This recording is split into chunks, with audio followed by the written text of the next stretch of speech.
nandefa samy mpiady misa telo sokajy Arleigh Burke ho ao amin'ny manodidina ny farin-dranomasin'ny Karaïbes États-Unis fihetsikahina mafy teraka fifandonana eo amin'ny États-Unis sy Venezuela.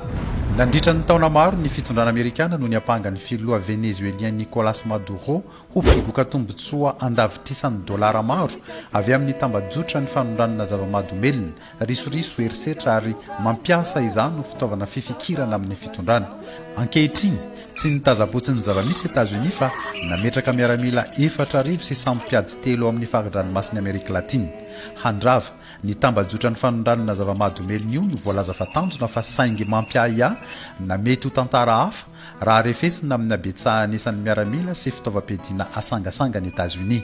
Etsy ankilany nanao fanambarana ny filoha Maduro fa misy minisy venezuelien 10,7 tapitrisa mahery efa vonina iady sy aron'ny taniny amin'ny herim-po rehetra raha sendra ka manao fanahiniana hananibohitra ho aminy ny Amerikana.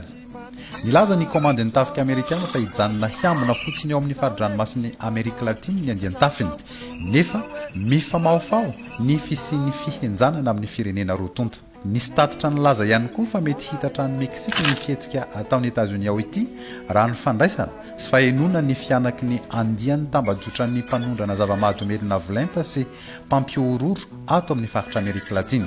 Raha tsy ampy fitandremana nefa dia mety hiteraka ady eo amin'ny faritra ny mety ho fahadisoam-pietsika avy amin'ireo firenena voakasika.